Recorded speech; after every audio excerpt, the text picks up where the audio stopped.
Bismillahirrahmanirrahim. Assalamualaikum warahmatullahi wabarakatuh. Di sini saya akan mencoba untuk membuat suatu tutorial bagaimana cara membuat lampu LED built-in dari microcontroller ESP32, mematikan dan menyalakannya menggunakan aplikasi Telegram. Hal ini merupakan suatu implementasi sederhana dari yang namanya IoT atau singkatan dari Internet of Things.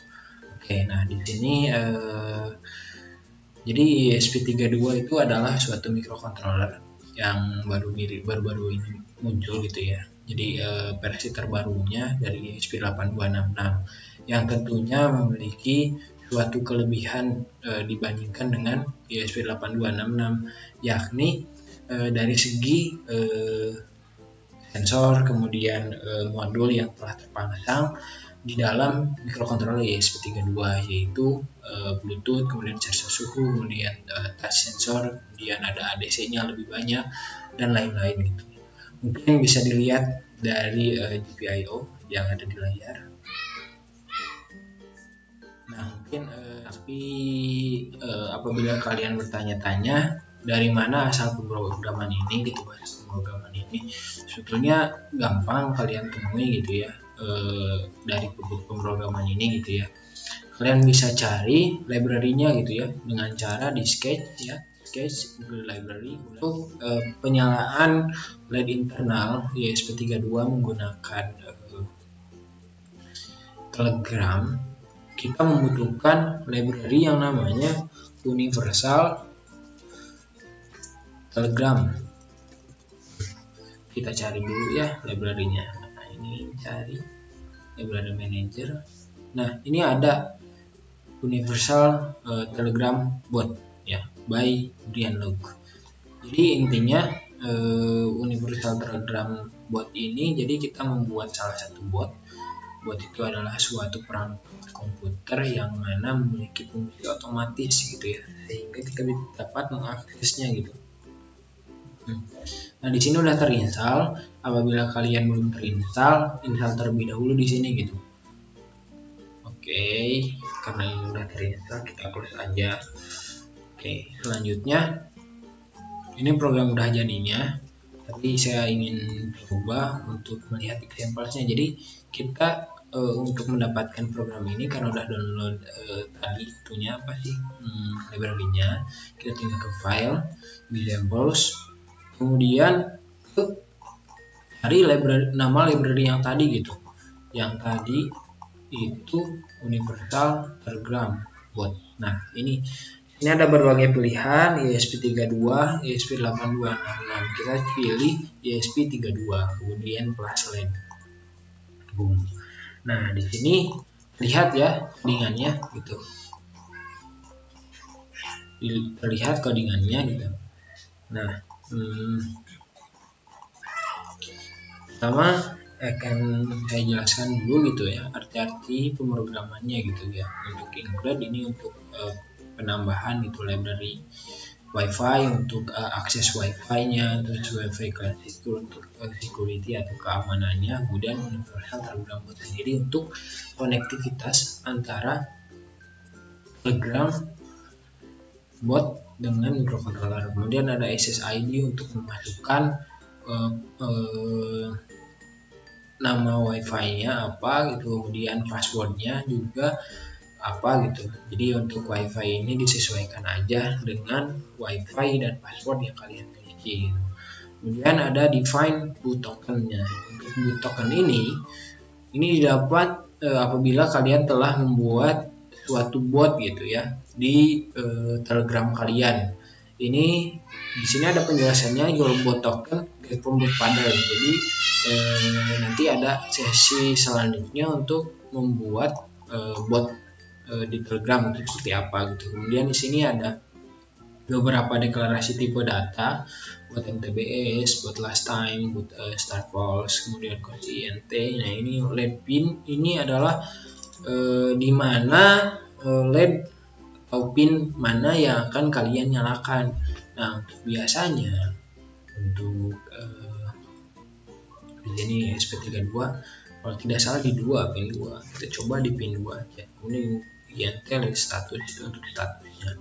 Di sini ada void, ini salah satu fungsi gitu ya. Jadi fungsi ini akan dipanggil nanti di void loop apabila salah satu persyaratan terpenuhi. Salah satu persyaratan itu ada di dalam ini. Nah, biasanya ini. Nah, kemudian ada file setup. File setup biasanya digunakan untuk setup atau pengaturan awal apa saja yang akan dimainkan itu atau dinyalakan di microcontroller. Tapi di sini kita setting WiFi terlebih dahulu untuk setup pertama kali. Kemudian kita deklarasikan pin mode sebagai pin yang telah dibuat tipe datanya. Jadi pin 2 tadi pin 9.2 di sini sebagai output gitu. Karena tujuannya LED tersebut menjadi output nyala atau mati gitu. Kemudian kita setting awalan LED-nya gitu, atau setting awalnya LED itu dalam posisi mati atau menyala. Di sini dimatikan. Kemudian loop, di sini untuk loopingnya ya. Kemudian dalam if meals milis lebih besar ya buat last time plus buat MTBS. Sebetulnya fungsi if ini tuh sama aja dengan menggunakan fungsi delay 1 detik sebetulnya sama.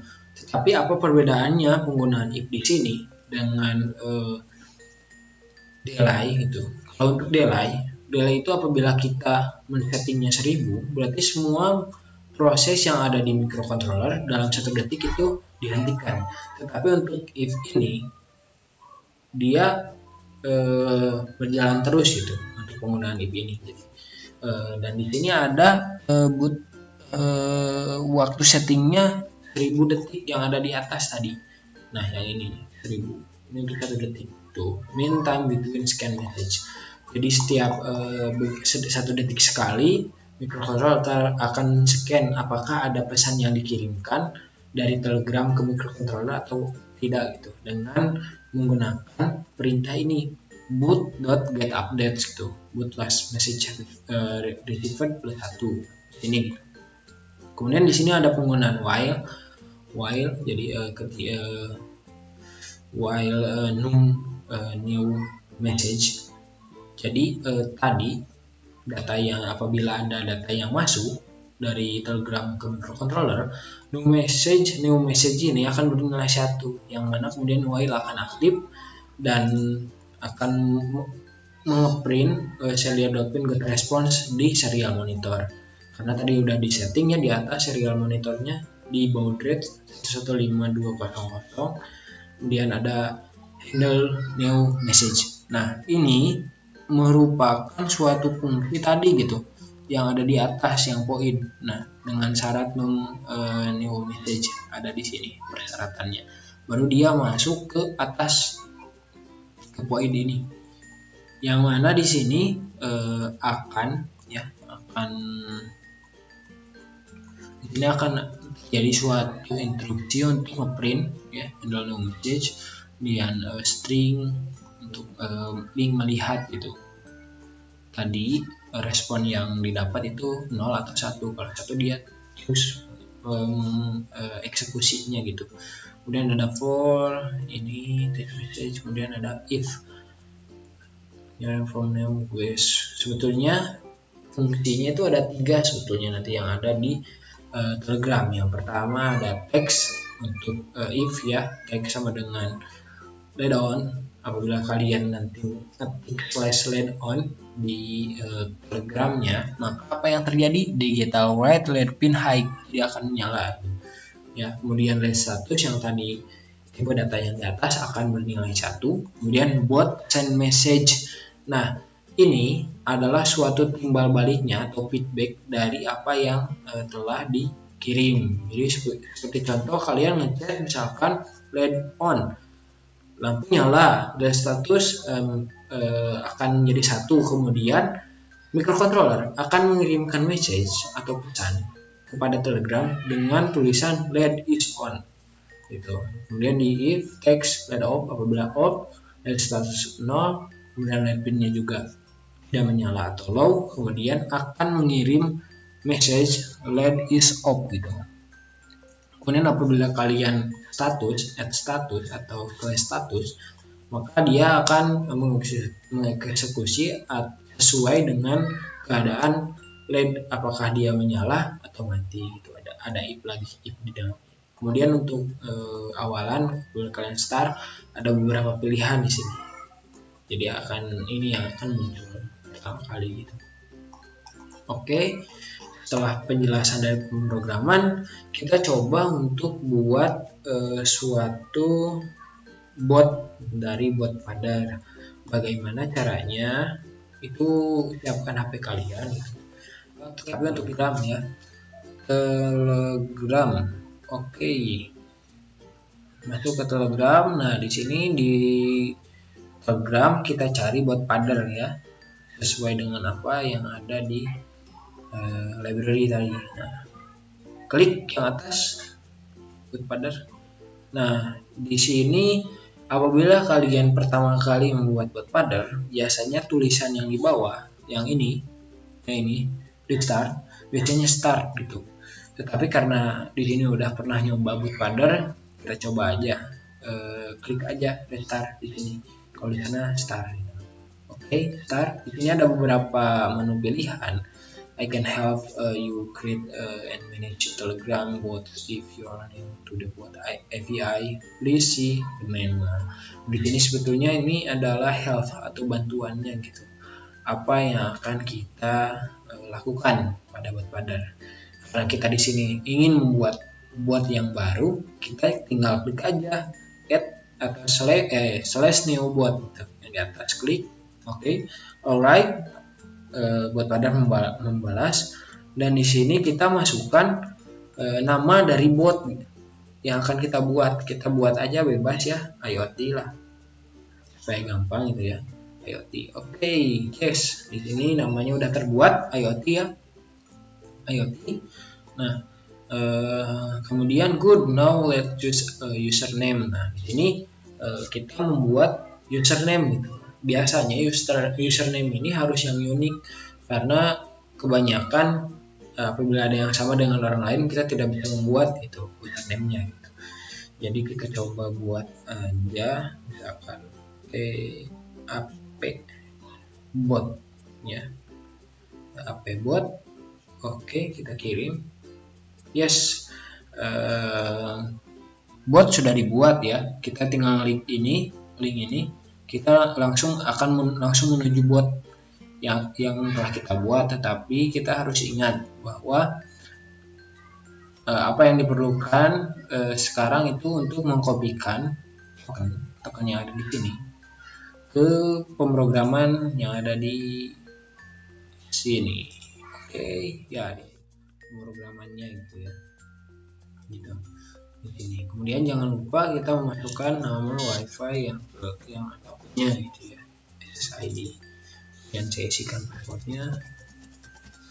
Oke, nah tahap selanjutnya yakni kita mengatur di tools ya, ke tools. Nah, kita setting boardnya terlebih dahulu. Jadi board ini adalah settingan microcontroller mana atau microcontroller apa yang akan kita setting gitu untuk masukkan program dari aplikasi Arduino IDE ini gitu. Karena kita menggunakan ESP32 dan ESP32 nya itu adalah tipe ESP DevKit 1. Kita pilih board yang tadi gitu. Nah, ini biasanya agak lama ya di sini. Nah, kemudian di sini kita setting portnya. Di sini ada COM5. Nah, sebetulnya untuk port itu tergantung dari komputer atau laptop masing-masing, ada di berapa. Nah, biasanya bisa di-tag di device manager, kalian search aja di sini. Search aja di laptop atau di mana device manager gitu ya. Nah, nanti akan ketahuan bahwa komunikasi COM berapa yang terkomunikasi antara microcontroller dengan laptop atau PC gitu. Karena sudah, kita coba upload aja. Saya laksanakan. Kemudian kita akan coba untuk mencoba bootnya tersendiri. Kita klik start di sini, start. Oke, kita tunggu apa yang akan terjadi. Nah, di sini udah jelas ya, ketika kita slash start, apa yang akan muncul adalah ini gitu. Oke, dan untuk menyalakan LED, coba nyalakan dengan klik LED on. Oke, LED on. Nah, lampu LED menyala kan. Dan kemudian feedbacknya kita akan diberikan setting juga gitu. Jadi terkontrol ke sini bahwa LED menyala. Kemudian apabila off, LED off, LED off, LED is off. Bisa dilihat di gerbang keluarnya. Oke, kemudian apabila kita klik status yang ada di atas ini, status. Oke, kemudian apa yang akan muncul? Ya, LED off. Jadi ini adalah untuk mengecekkan apakah dia off atau on gitu. Oke, mungkin sekian dari saya. Assalamualaikum.